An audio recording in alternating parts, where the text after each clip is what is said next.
What's up, everyone? Welcome back. Today we're diving into Weapon X issue number 1, an issue that brings together some of Marvel's deadliest mutants for a mission that spirals completely out of control. This one's crazy, so let's get into it. Logan had been to plenty of places he wished he could forget. Mount Benacantil, Alicante, Spain, was about to be one of them. He stood deep inside a subterranean layer, carved from the solid rock heart of the mountain. The place was mostly abandoned. Only a few robot sentries remained, running old programming. They barely put up a fight. Logan wasn't here for sightseeing. An old S.H.I.E.L.D. contact, an ex-agent, had tipped him off about a significant cache of stolen adamantium. Given that Logan's entire skeleton was laced with the stuff, that caught his attention real quick.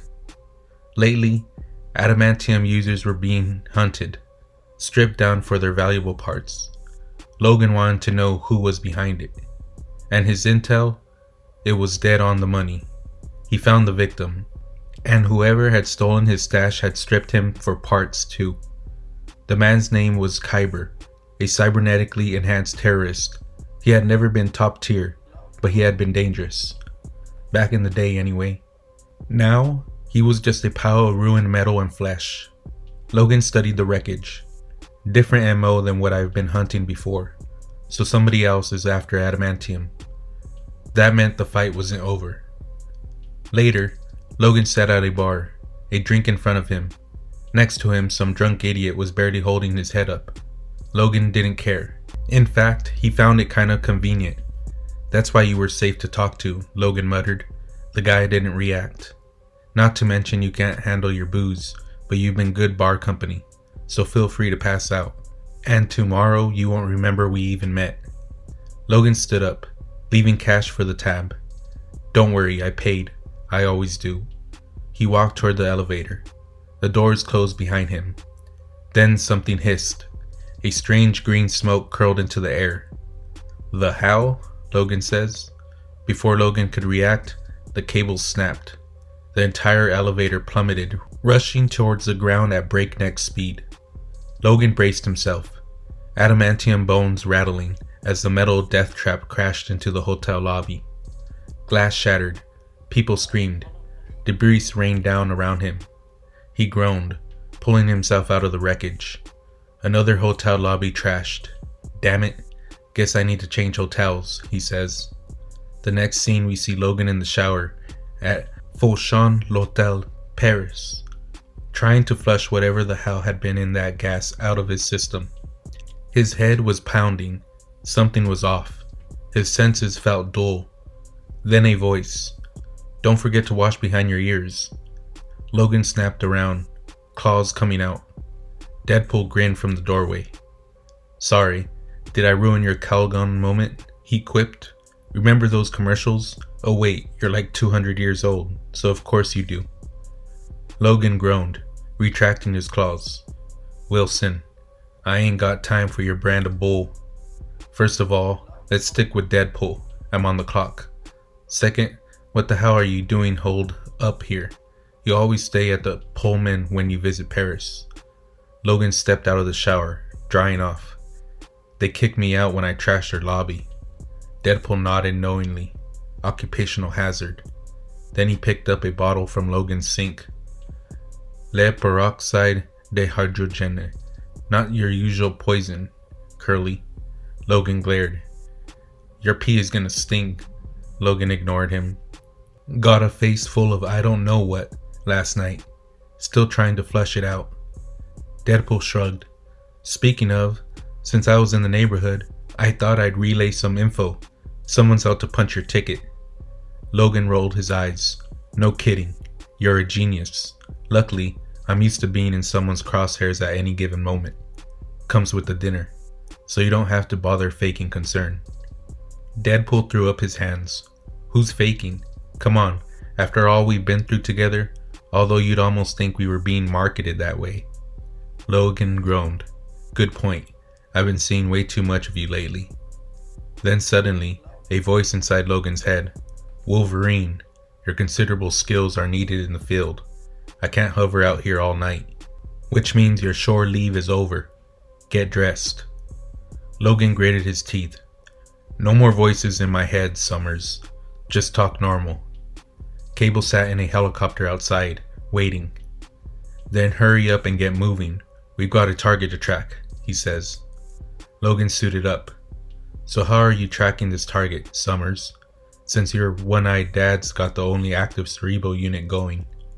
Cable smirked. Same way I found you. I've got eyes and ears all over. He nodded towards Deadpool. Although I'm still not sure why he has to tag along. Deadpool gasped.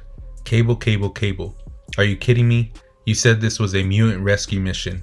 I've often considered myself a mutant, you know, especially when it's convenient. That means I'm always down for the cause. Logan sighed. Don't mind him. We both know he's got a really bad habit of insinuating himself where he ain't wanted. So who are we rescuing and from where? Cable's expression darkened. If I said it out loud, you might change your mind. Logan's eyes narrowed. Then let's go. We shift over to London, inside Slim Jim's, a dingy little bar that smelled of stale beer and regret. Sat Jonathan Starsmore, better known as Chamber. He wasn't here for company. He wasn't here for conversation, but conversation found him anyway. Oi, mate, you gonna drink that? Deadpool leaned against the bar next to him, his mask slightly lifted as he motioned towards Chamber's untouched glass. Chamber sighed. What is this? Some kind of intervention? Across from them, Cable and Wolverine stepped forward. More like active recruitment, Cable said, his voice serious. Logan wasn't one for small talk. Right, so let's not waste time getting sentimental. According to our resident soldier from the future here, we got ourselves a little job to do. Cable nodded. You've been lying low ever since mutant kind scattered to the four winds, but now it's time for you to come in from the cold. Logan took a sip of his drink. Apparently, mutant rescue is the name of the game, and no one plays it better than we do. He looked at Chamber in the eyes. Besides, you got something more important going on. Don't think I can't tell what you're doing back there, bub. Chamber hesitated.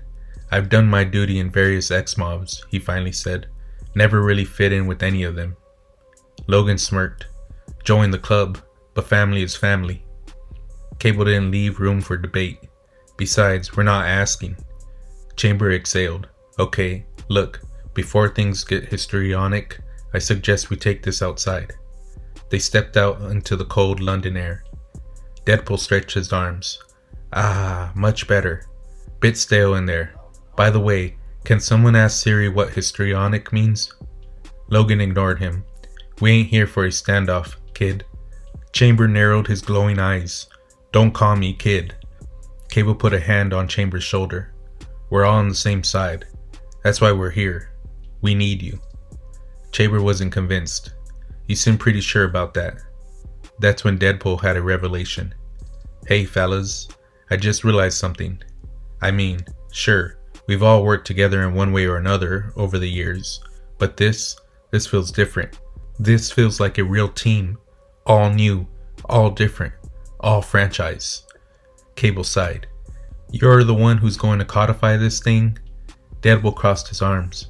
I'm telling you, this crew's gonna go down as the greatest mutant strike team in history, and we'll call ourselves Weapon Xmen.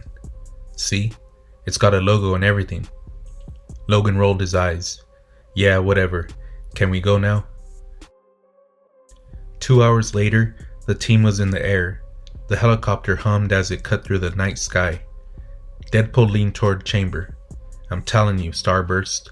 No Xavier, no Claremont, no Layfield, not Morrison, not the Hickman guy.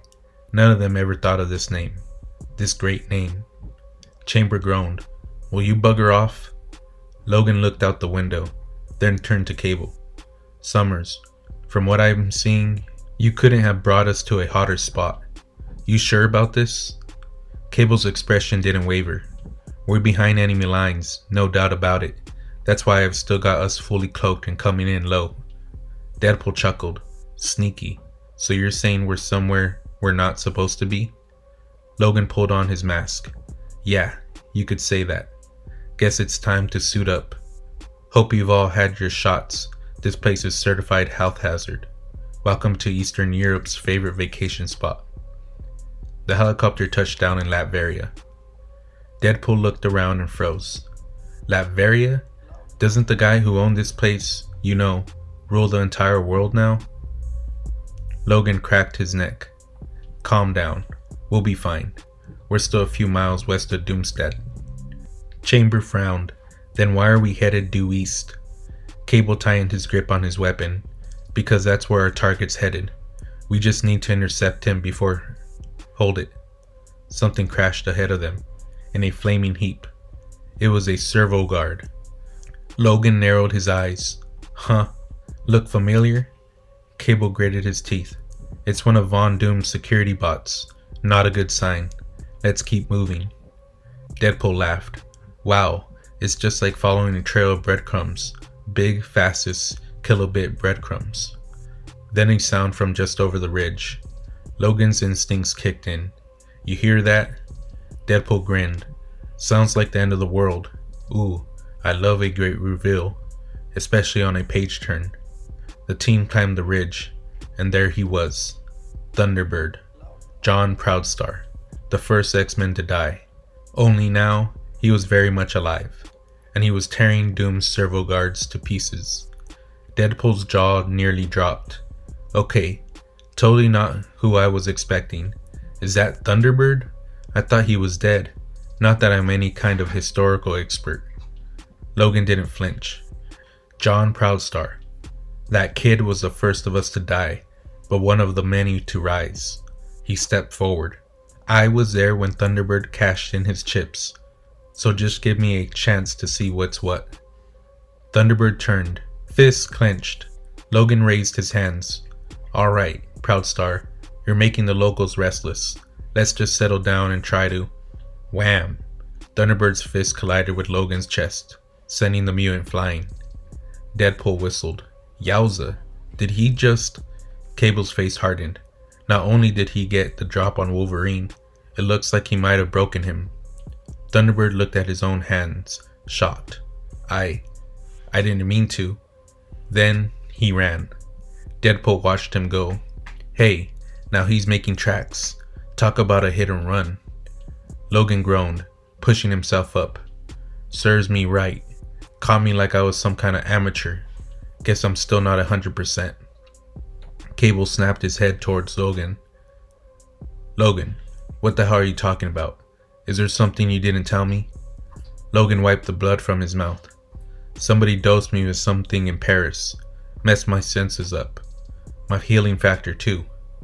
Cable cursed under his breath. And as they split up, no one realized the true danger ahead. Because this wasn't just a rescue mission anymore. This was the beginning of a war. The team had split, and now Wolverine was alone with the worst possible babysitter, Deadpool. And the worst part, Logan was in no shape to fight. His healing factor was still off. His senses were dull, and now Deadpool was watching him like a hawk. You hear the man. Go, Deadpool said, waving off Cable and Chamber as they took off after Thunderbird. Don't worry, I'll make sure old Knucklehead doesn't up and die on us. Logan spit blood onto the ground. I sure as hell don't need you babysitting me. I'm fine. Deadpool shook his head, laughing. Give me some credit, will you? I happen to know for a fact that you're not fine. Getting your bell rung like that? Yeah, that proves it. Logan narrowed his eyes. So what do you care? Deadpool shrugged. Me? Let's just say I've got a vested interest. Then he reached for his gun. Logan's instincts screamed. Why do I think you being here just ain't a coincidence, Wilson? Bang! Deadpool shot Logan right in the eye. Logan staggered back, snarling in pain. Deadpool watched as Logan clutched his face. Ouch, Deadpool mused. Nothing quite like getting shot in the eye, huh? And you would know. Logan could feel the metal slug pressing against his skull. It hurt more than it should have. Deadpool twirled the gun in his fingers, admiring it. See, that bullet? It ain't normal. It's adamantium tipped. And you know what that means. It's the only kind of shell that stands a chance against your thick skull. Bet it's even poking into your brain a little, huh? Logan roared and lunged forward, claws flashing. Deadpool sidestepped. Wow, you are pissed. Not to kick a guy when he's down, but... Zap. Deadpool shocked Logan with a high-voltage electric charge, sending thousands of volts coursing through his body. Logan collapsed, twitching. Deadpool crouched over him, watching the last of the fight leave his body. So that's another part of this gig, Deadpool muttered, putting you in a stone-cold coma. You know, in case you were wondering what a bullet with a remote-triggered encephalopathy ray core can do. Logan's body shuddered, but his eyes were unfocused. You can't actually hear me, can you? Deadpool sighed, almost disappointed. I thought for sure you'd know I was behind the elevator attack. But I had to do it, right? A little black market nano neutralizer mist to soften you up. How else was I gonna get a proper bead on you? Deadpool patted Logan's motionless head. And what do you know? It's all going according to plan. Meanwhile, Cable and Chamber were in pursuit. Come on, Starsmore, pick up the pace, Cable barked. Chamber grumbled, struggling to keep up. I wasn't counting on a bleeding foot race. You think it's easy to run full speed in a trench coat? Besides, I don't even know this plonker. Cable didn't slow down. He was recruited by Xavier right alongside Logan, killed on one of their earliest missions. But now, he's back. Cable's eyes locked on a figure ahead. Wait, there he is. Quick. I need you to take him down with one of your patented psionic blasts. Chamber hesitated. Take him down? But he's one of ours, isn't he? I can't. Cable cut him off. You don't have a choice. None of us do. Because you're more than just a mutant. You're what we all are on this crew. Cable raised his gun. You're a weapon. Chamber gritted his teeth, then unleashed a psionic blast. Straight at Thunderbird. The energy slammed into him, sending him crashing to the ground. Cable closed the distance, gun aimed right between Thunderbird's eyes. You really need to stand down, Cable warned. Maybe try answering a few questions before things escalate even further. And I'm forced to put a hole in that ever-present chip on your shoulder. Cable's voice was stone cold. Now, what the hell are you doing here in Latveria? And why are you wearing your original uniform? Talk to me, John. Thunderbird gritted his teeth. Damn you, that's none of your business, old man. It's my destiny that's at stake. Suddenly, boom, a massive explosion rocked the ground. Chamber's head snapped up. Cable, that explosion, that's back where we came from, isn't it? Cable cursed under his breath. Damn, if that's what I think it is, then we've got another problem. The two rushed back towards their landing site and found their helicopter completely engulfed in flames. Cable's jaw tightened. There went our air transport. Looks like someone doesn't want us to leave. Chamber exhaled sharply. Brilliant, and no sign of Wolverine or Deadpool. Cable turned back to Thunderbird. So, you feel like filling us in yet? Thunderbird hesitated. Look, Summers, you might have caught me in a bit of a blind rage. That tends to happen when I'm up against an automated death squad. But I never intended to involve anyone else in this. He clenched his fist. I came here alone. On purpose. He paused, and I'm damn sure not looking to erase the body count. Just the opposite. Cable's eyes narrowed. In that case, we soldier on. The war remains the same. Even if, in fact, our enemy has changed. Chamber frowned. From the look on your face, mate, you've got someone in mind. Cable didn't hesitate. I have my suspicions. Meanwhile, Deadpool sat comfortably in a high-tech transport vehicle, Logan's motionless body secured behind him. This crate might be shiny, but it's not the smoothest of rides, he mused. I just assume you're comfortable back there, all cuddly, cozy, and comatose. He chuckled. You know, this whole dynamic is kind of becoming a familiar habit with us. Market saturation and all that. But hey, what are you gonna do? He flipped on his radio. Breaker, breaker. This is Deadlock calling Mystery Man. You got your ears on? Come back. A voice crackled through the speakers. As I always have been. Deadpool smirked. Alright, boss. Where do I bring him? The voice was smooth, cold, unyielding. Soon you will hear my voice. Soon you will look upon my face. Soon you will know the identity of your secret benefactor. But by then, it will be too late. Then the reveal. Baron Strucker. And just like that, Hydra got their hands on Wolverine. So to recap, Wolverine gets blindsided, Deadpool betrays the team, and now Hydra has one of the deadliest mutants on the planet in their possession. Meanwhile, Cable, Chamber, and Thunderbird are trapped in Latveria, and their only escape just went up in flames. This issue is non-stop chaos, and it sets up so many questions. What does Strucker want with Wolverine? Will the team even make it out of Latveria alive? And what the hell is Deadpool's real endgame? Let me know your theories in the comments. And if you love deep dives into comic book stories, hit that like button, subscribe, and I'll catch you in the next one. Peace.